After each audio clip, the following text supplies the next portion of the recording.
Music by Manoj Bhatti.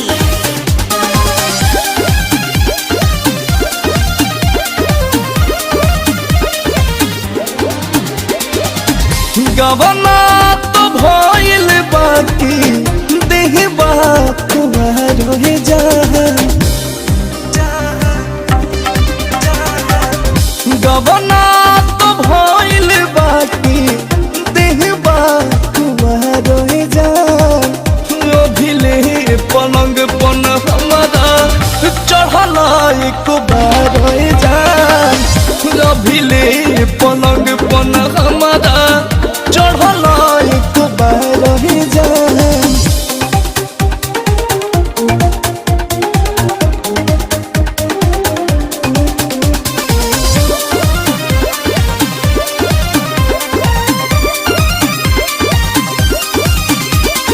दस दिन हो गइल गवनवा के नहीं छोड़वलो कतनवा के। अब सेज पाय अकेले नहीं नींदिया बोलम।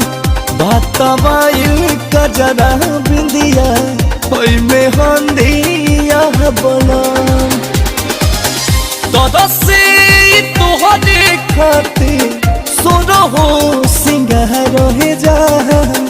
दादा से तोहरे खातिर सोरो हो सिंगार हे जहां। अभिले पलंग पन हमारा चढ़ला एक बार हे जहां। अभिले पलंग पन हमारा चढ़ला एक बार हे जहां।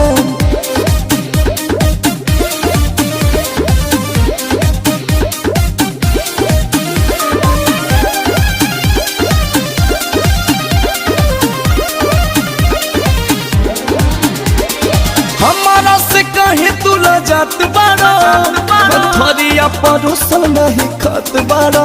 देहराई ठे जवानी आधा धाइल बाटे हो। ओही खातिर हाई मन मोरे खाइल बाटे हो। गादा दासिया दिहंकुश दिलो जिया रहे जान। गादा दासिया दिहंकुश दिलो जिया रहे जान। अबले पलंग पन हमारा चढ़ला एक बार हे जान। आई हो पलंग पन हमारा चढ़ला एक बार हे जान। गवना तो भइल बाकी देहबा तुम्हारो हे जान।